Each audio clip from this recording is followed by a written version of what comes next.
A ver, hoy vamos a meternos de lleno en la historia de una de las figuras de verdad más complejas de la Edad Media, el rey Luis IX de Francia. Y ojo, no es cualquier rey. Es el único monarca francés que la Iglesia ha hecho santo, recordado como el gobernante cristiano perfecto. Pero, y aquí viene lo interesante, su legado esconde una contradicción, una muy profunda y, la verdad, bastante perturbadora.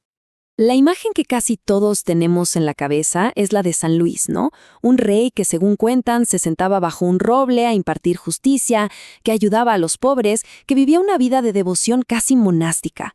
Esa es la narrativa, la foto que lo llevó directo a la santidad. Básicamente, el modelo perfecto de la virtud medieval. Y justo aquí es donde la historia se pone complicada. Porque, ¿cómo reconciliamos esa imagen del santo con la del rey que financió persecuciones religiosas, que ordenó quemar textos sagrados y que sin más dijo que a los herejes se les tratara con la espada? Este es el nudo del asunto, el conflicto que vamos a tratar de desenredar hoy, la tensión entre el santo y su espada. Bueno, vamos a entrar en materia. Para entender de verdad esta paradoja, tenemos que mirar los hechos, lo que está documentado sobre la persecución religiosa en su reinado. Y aquí no hablamos de opiniones, hablamos de registro histórico puro y duro.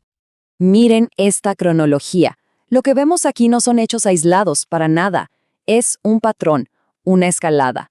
Empezó presidiendo un debate teológico, luego ordenó la destrucción de textos sagrados y finalmente le dio luz verde, básicamente a sus nobles para que aplicaran los castigos más duros. Su implicación fue directa y constante, no fue un espectador. Para que nos hagamos una idea de la magnitud de esto, pensemos en la quema del Talmud en 1242. Se habla de unos 10.000 volúmenes. 10.000. Para esa época, eso es una cantidad de libros simplemente masiva. Fueron apilados y quemados en París. Fue un acto brutal de censura cultural y religiosa, algo casi sin precedentes. Y aquí está la orden directa del rey. Suena casi burocrático, ¿verdad?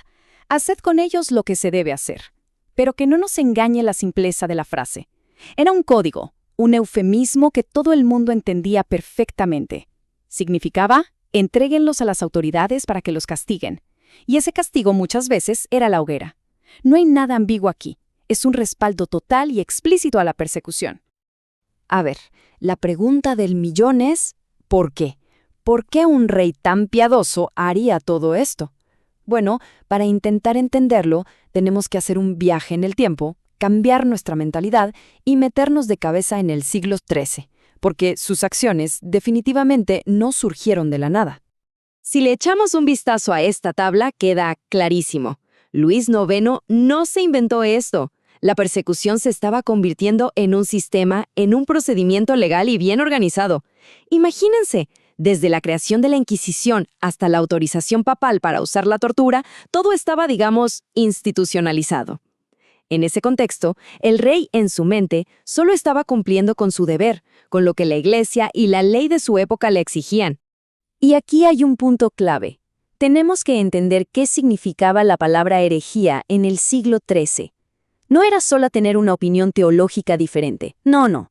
Era considerado un crimen, casi como una traición al Estado. Atentaba contra la unidad de la fe, que era el pegamento que mantenía unida a la sociedad. Así que para ellos, combatir la herejía no era solo una cuestión religiosa, era una cuestión de seguridad nacional, de preservar el reino. Bueno, ahora pasemos a otra parte de la historia. ¿Cómo se construye una leyenda? ¿Cómo se fabrica un santo? Solo 27 años después de su muerte, Luis IX fue canonizado. Pero la pregunta es, ¿qué partes de su vida se pusieron bajo los reflectores y qué partes se ocultaron convenientemente en la sombra? Esto es muy revelador. Es como si hubieran puesto su vida en una balanza. De un lado, se cargaron las tintas en su piedad, su devoción, su caridad con los pobres, todo lo bueno. Y del otro lado, donde estaba su colaboración con la Inquisición, la quema de libros, todo eso, o se quitó de la balanza o se reformuló. De repente ya no era persecución, era disciplina justa o el deber de un rey. Una selección muy estratégica de los hechos, ¿no? Entonces, ¿quiénes escribieron esta historia? Bueno, sus amigos y biógrafos, gente que se centró en sus virtudes para crear el perfil perfecto de un santo. Pero quizás el dato más fuerte, el más contundente, es que no hay ni una sola prueba de que el rey se arrepintiera de estas políticas. De hecho, en su testamento espiritual, le dice a su hijo que siga luchando contra la herejía. O sea, continuidad total, nada de «creo que me equivoqué». Y todo esto nos trae al corazón del problema, ¿no? A la paradoja moral que sigue sin resolverse, la tensión entre la fe y la violencia que nos deja Luis IX. Y ojo, que este conflicto no es solo sobre él, define gran parte de lo que fue la cristiandad en la Edad Media. Quizás esta sea la imagen más potente de todas. De un lado, las acciones concretas del rey. Del otro, principios básicos del Evangelio. La quema de libros frente a «amen a sus enemigos». El castigo a herejes frente a «mi reino no es de este mundo». La contradicción es brutal. Y nos deja con una pregunta enorme sobre ¿qué significa ejercer el poder como cristiano? Al final del día, la historia de San Luis es como una pequeña muestra de un conflicto mucho más grande. ¿Cómo se supone que se equilibra el poder del Estado con los ideales de la fe?